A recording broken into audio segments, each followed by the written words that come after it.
season, and we are underway on EA Sports. On the return, here's a dangerous Cordero Patterson. Now a crease here as he's past the 30. And able to break this out all the way to the 38-yard line. Great return.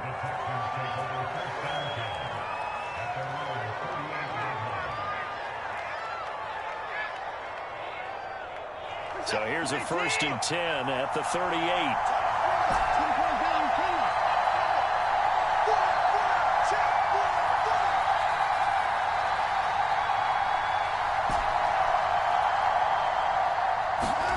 Now a play fake, and it's Watson. He'll get that complete to the tight end, Harris. 4 yards the result on the first play from scrimmage. 2nd down. Defensively here, you're facing a top 5 team in terms of points scored in the NFL. So when they're that high-powered, you've got to find a way to hold them under 20. Because to me, that's the magic number. 20 points scored, you give yourself your best chance to win. So if they're up around 24, 28, 30, they could be in some trouble. And I think so, because then you turn it into a shootout, and that means your offense has to keep pace.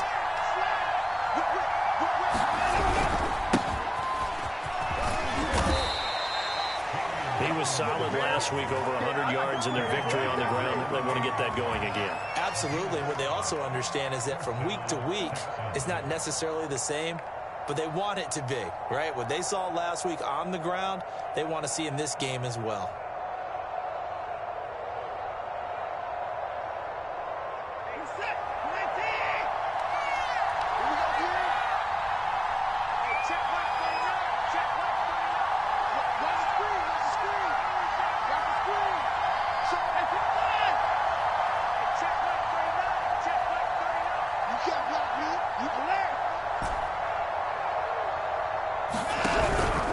Running game working. They'll stick with it on 1st down.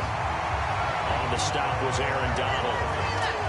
This defense for the Steelers, they were very strong last week in that win over Cleveland. And what keyed their victory?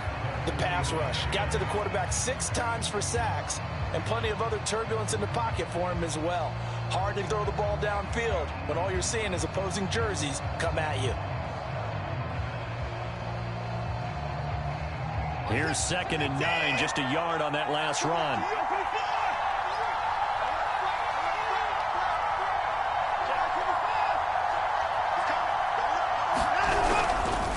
And they'll go on the ground. And he is met quickly in the backfield. Down he goes, folded like a lawn chair. It's a loss of a yard, so it's back to 3rd and 10.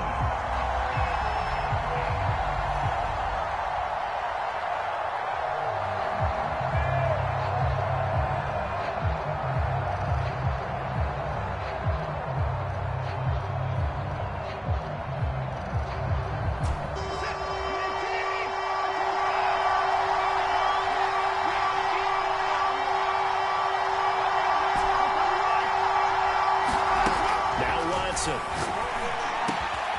they'll get him down as he's inside the 40. Well, that certainly has to feel good. It's not all the time that the play caller should get all the credit. Sometimes I think in the huddle, the quarterback just says, hey, who's going to make a play for me? I just need something right here. And the end result there, nice 1st down. Drive keeps moving.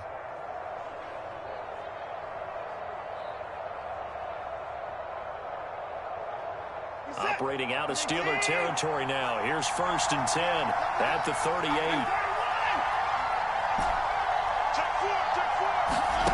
A shotgun snap for Watson. It's brought in by Harris. And all the way inside the 15 before they drop him. And that was good protection there. No, that was great protection there because it allowed him to lock in on his receiver. Although I think he was looking for his tight end on the corner route all the way. Nice connection there for a really nice gain.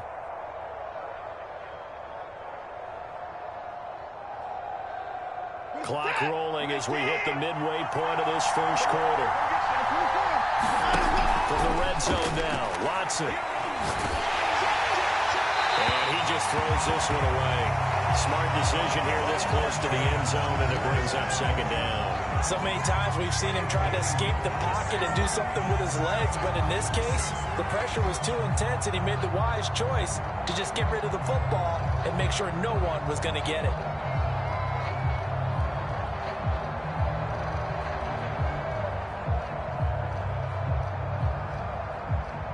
So now 2nd and 10 after the incompletion on first down.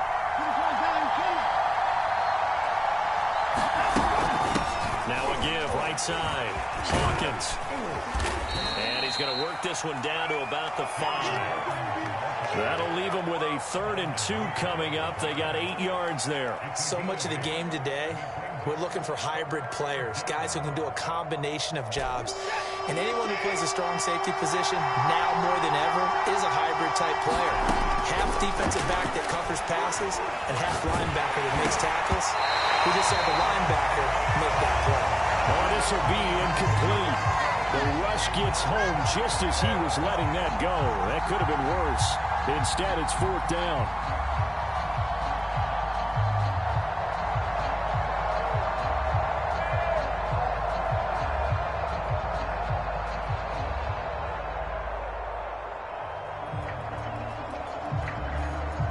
And on their first drive, the offense staying out there. They're going to go for it on 4th. Meeting the tough yards, they run over their fullback. And he gets into the end zone. Touchdown, Houston. It's the fullback. His first touchdown on the year. And the Texans have taken the early lead. Fairbairn good with the extra point. And it's now a 7-0 game. So after the touchdown, here's Fairbairn now to kick it away. And no return on this one as the fair catch is signaled for and taken.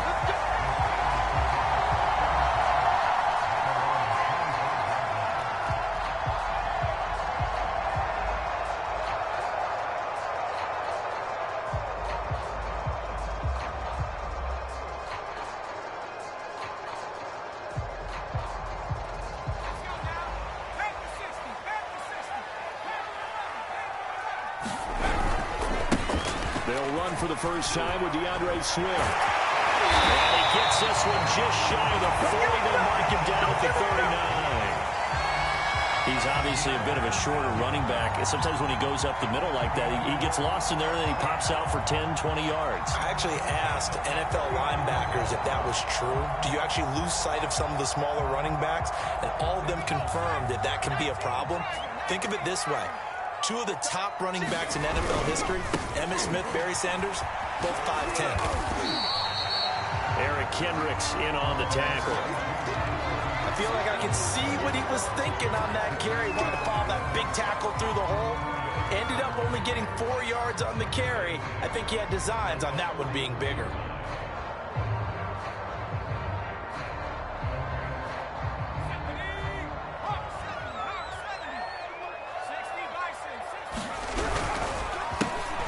First carry for Melvin Gordon. And he'll take this one across the 45 up to about the 46-yard line.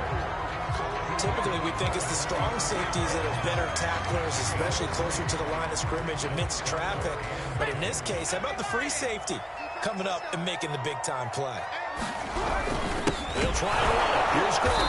And he will have the first down as he's brought down up near midfield.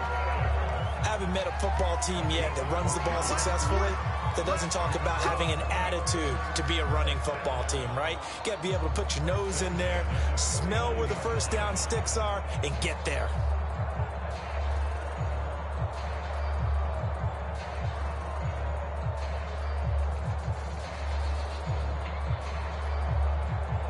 Two first downs have them up near midfield now on 1st and 10. Now Gordon on first down. And this one goes nowhere. Losing yardage on the play back at the 46. That's going to wind up a loss of a full 3 yards on first down.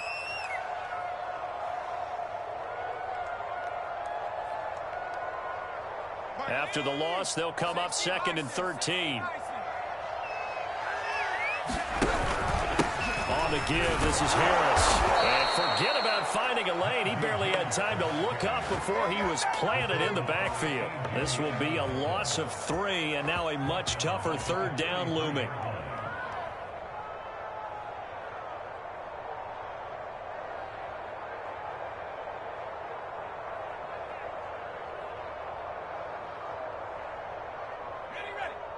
right there, 54.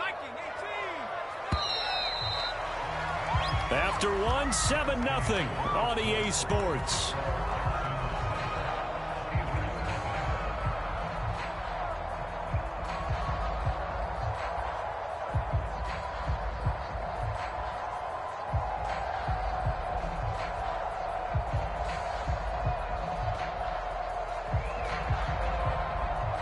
So 2 plays with only negative yardage to show, and now it's 3rd and 16.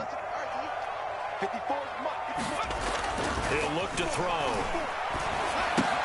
Throw left side complete. That's Anderson. And he will have a Steelers first down as they're able to get the 3rd down conversion. And this was a nice example of an offensive coordinator scheming his guy open. Just a little underneath route, just trying to free up some space, and it worked awfully well. Got him not just space, but plenty of room to run after the catch to pick up really nice yardage. Just a yard on the pickup there, and it'll bring up a 2nd and 9. I know the scouting report on him is that he doesn't possess the eye discipline to be an elite linebacker, and what that means is his ability to read, react, and make a play. But on that one, he looked like one of those guys. Now this one over the middle into the hands of his tight end complete. And he's going to be taken down with another first down as the stop's made at the Texans' 26. That was a fun one to watch right there. A nice in-breaking route and plenty of room in the middle of the field. And he was able to get behind the linebackers and grab the completion for a really good pickup. Back to throw now on first down. Over the middle, that's caught by Claypool. And they'll work it inside the 15-yard line before it's all said and done. And this has been a nice answer to the touchdown drive against them a few minutes ago because they've come out and reestablished the tempo. A nice throw there, and they're putting together a very strong drive as a response. Out left to Anderson. They'll contain him to just 4. 2nd down. Oh, it's time to give a little credit there to the defense. They played that very well because it was a drag route, and he ran a little shallower than normal as he worked straight across the field. He was hoping he'd get lost behind the defensive line, but once he made the catch, nowhere to turn upfield and gain any yardage. On play action, they'll throw. He'll buy some time right. And he will slide to a stop. He does have the first down. 1st and goal, and a chance to get that initial touchdown right back. Gordon. And he's going to take it in for a Steeler touchdown. Melvin Gordon, his 2nd touchdown on the season. And the Steelers are an extra point away from tying this thing up. Oswald good with the extra point. Tied in the 2nd quarter.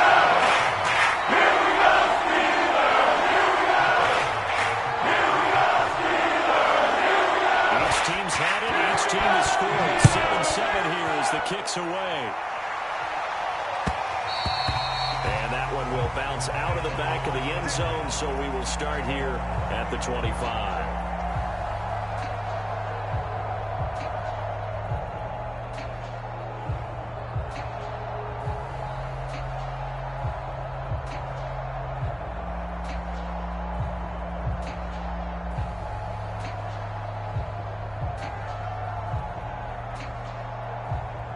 The Texans offense ready to go here for their next drive. After the long touchdown drive we just saw, you wonder if maybe that's taken a little of the wind out of this offensive sails because they had it going pretty good last time, too. Had to sit over there for a little while, didn't they? You know, they were eager, amped up to get back on the field after just scoring, hoping to get the ball back quickly. That didn't happen, so I'd say come out, just kind of get started again. You know, it doesn't have to be anything dramatic. Just get moving, get loose again, and see if they can get it downfield. A 3-yard loss to start the drive. They'll look to make that up and then some on 2nd and 13. Now a toss left side into the hands of his tight end. And down he goes, but he takes it up to the 40. So much goes into a successful play, doesn't it? How about that play action there? Freezing the defense just enough to bring the tight end free downfield for the completion. And that one going to be off target and incomplete. Defensively, Charles, they continue to really limit this offense as far as yardage goes. Yeah, you're exactly right. They've been assignment sound, staying in their lanes, keeping proper leverage, and communicating well, too. On 2nd and 10, Watson being chased out left. It's hauled in by Brandon Cooks. And he'll be taken down, but not before he works it past the 50. They talk about mobility on quarterbacks all the time. Here's where it really pays off. Able to move, evade, and is accurate throwing on the run and picking up a first down. They'll fake the handoff. Now Watson. They'll roll him out right. And he'll just get rid of it. They've given up a few first downs on this drive, but getting the incompletion there, that should give them something to build on and maybe turn the tide. Here's 2nd and 10.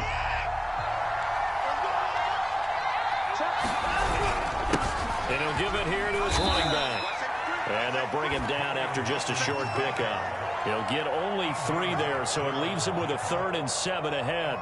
Pretty good little 2-play sequence there. You force the incompletion, then a very short pickup. Yeah, now maybe you bring in an extra defensive back or two because you want to try and defend on 3rd down.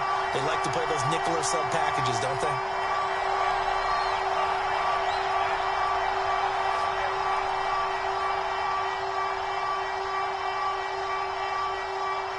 Coming up in a couple of minutes, we'll get you to Jonathan Coachman in Orlando. The coach will have stats and scores from earlier today in the NFL. He gets it complete to Harris. And they're going to have themselves another first down as the tackle's made at the Steelers' 18. A big play there on the catch and run. When you get a big tight end like this, sometimes it takes more than one man to bring him down. Oftentimes, your best bet, just jump on and hold on and wait for your teammates to arrive to help get him on the ground. From the red zone now, they'll look to throw. All the way down inside the 5 to the 4. They'll try and run for it with Fournette. And he's maybe going to get this back to the 4, but that's about all. No gain on the play that time, and it sets up 2nd and goal.